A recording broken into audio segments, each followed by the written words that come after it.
Om Swastiastu. Sebelumnya perkenalkan nama saya Kadek Nandi Larasati dari program studi S1 Pendidikan Bahasa Inggris. Nah, pada kesempatan kali ini saya akan melakukan sebuah review terhadap beberapa aspek dalam artikel yang bertemakan pajak. Adapun artikel yang akan saya review berjudul Pengaruh Sistem e-filing, Pemahaman Perpajakan, dan Sanksi Perpajakan terhadap Kepatuhan Wajib Pajak UMKM. Studi kasus pada pelaku UMKM di Kecamatan Blangsong Kendal. Nah, penelitian ini dilakukan oleh Deva Rila Wulandari dan juga Cecilia Srimindati pada tahun 2023.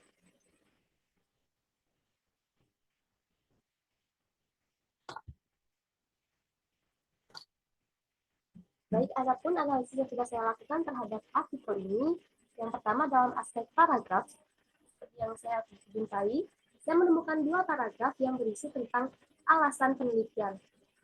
Yang Anda lihat pada screen di layar, ini adalah paragraf pertama, dan paragraf tersebut merupakan paragraf induktif dan juga paragraf argumentatif. Berdasarkan letak kalimat utamanya, paragraf ini merupakan paragraf induktif. Alasan utamanya adalah karena kalimat terakhir yang menyatakan hipotesis H1 adalah kalimat utamanya. Kalimat-kalimat sebelumnya tersebut memberikan penjelasan, alasan, dan informasi yang mendukung hipotesis tersebut, sehingga mengarah pada suatu kesimpulan yang logis. Sedangkan berdasarkan bentuk unit tulisan atau sifat isinya, paragraf ini termasuk ke dalam paragraf argumentatif yang ditunjukkan dengan kalimat-kalimat yang berisikan argumen serta bukti relevan dari penelitian sebelumnya. Selanjutnya, pada aspek kalimat. Kalimat pertama dalam paragraf ini adalah kalimat majemuk bertingkat dengan hubungan akibat yang ditunjukkan dengan penggunaan kata sehingga. Kalimat ini juga merupakan kalimat paralel yang ditunjukkan dengan kata menyampaikan dan juga membayarkan yang setara dalam hal bentuk. Selanjutnya pada kalimat kedua adalah kalimat majemuk bertingkat dengan hubungan penjelasan yang ditunjukkan dengan penggunaan kata bahwa. Sedangkan pada kalimat ketiga adalah kalimat majemuk bertingkat dengan hubungan akibat yang juga ditunjukkan dengan kata maka. Sedangkan menurut fungsinya, kalimat-kalimat tersebut, baik kalimat 1, 2, dan 3, merupakan kalimat pernyataan. Kemudian aspek terakhir yang saya soroti adalah kutipan. Dalam kutipan ini saya menemukan bahwa kutipan ini adalah kutipan tidak langsung. Di sini penulis hanya meminjam pendapat lalu mengambil intinya atau topiknya saja untuk dikembangkan dengan pendapat penulis, tapi tidak ada perbedaan pendapat di dalamnya. Kutipan ini saya lihat sudah sesuai dengan yang ada di daftar pustaka, tetapi ada beberapa kekurangan, yakni tidak mencantumkan halaman tempat mengutip dan juga seharusnya pada kutipan tersebut menggunakan kata hubung dan, bukan menggunakan simbol dan.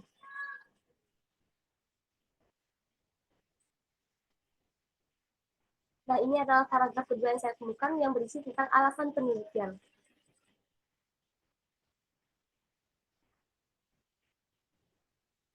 Bisa dilihat seperti pada layar, kalimat utamanya terletak pada bagian akhir, sehingga paragraf ini adalah paragraf induktif. Paragraf ini dimulai dengan membahas pemahaman perpajakan dan bagaimana wajib pajak dapat memahami peraturan perpajakan. Selanjutnya, paragraf juga memberikan contoh konkret mengenai pengetahuan yang harus dimiliki oleh wajib pajak. Di sini juga membahas tentang tingkat pemahaman perpajakan yang tinggi dan juga dampaknya terhadap kepatuhan wajib pajak. Selanjutnya, pada bagian akhir paragraf disebutkan hasil penelitian sebelumnya yang mendukung pengaruh positif pemahaman perpajakan terhadap kepatuhan wajib pajak. Kalimat utama tersebut dapat diambil dari semua informasi yang disajikan dalam paragraf tersebut.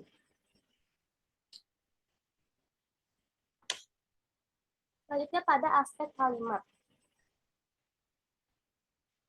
Namun sebelumnya, selain sebagai paragraf induktif, paragraf ini juga merupakan paragraf argumentatif yang ditunjukkan dengan kalimat-kalimat yang berisi argumen serta bukti relevan dari penelitian sebelumnya.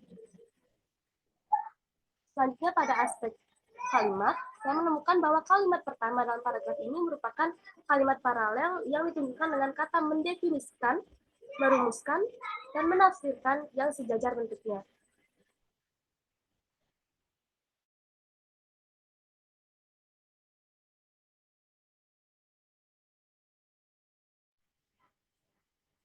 Selanjutnya, kalimat dua juga merupakan kalimat paralel yang ditunjukkan dengan kesejajaran bentuk antara kata memahami dan juga memiliki.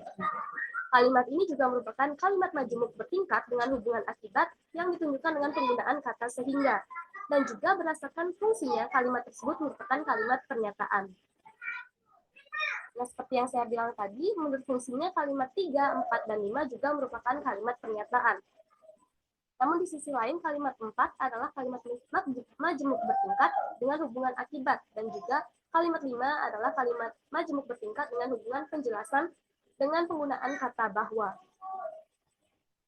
Dalam paragraf ini saya menemukan dua buah kutipan. Ini adalah kutipan 1 dan ini adalah kutipan 2. Nah, pada kutipan 1 saya menemukan bahwa sumber kutipan sudah sesuai dengan yang ada di daftar pustaka. Dan kutipan ini merupakan kutipan tidak langsung, di mana penulis hanya meminjam pendapat lalu mengambil intinya atau topiknya saja, lalu dikembangkan dengan pendapat penulis. Dan juga tidak ada perbedaan pendapat di antara kedua pemilik dari kutipan ini. Selanjutnya, terdapat kekurangan di sini, yakni tidak mencantumkan halaman tempat mengutip dan juga penulisan et al. Sepertinya bisa diganti dengan tulisan DKK atau dan kawan-kawan.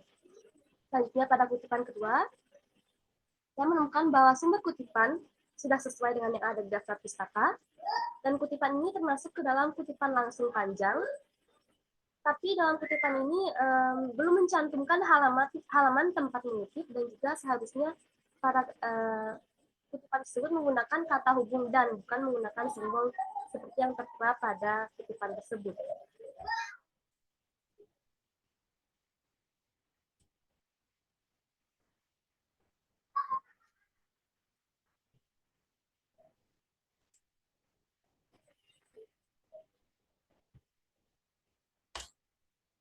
Baik, itu saja yang bisa saya sampaikan mengenai hasil review saya terhadap artikel ini. Apabila terdapat kesalahan yang disengaja maupun tidak disengaja, saya mohon maaf yang sebesar-besarnya.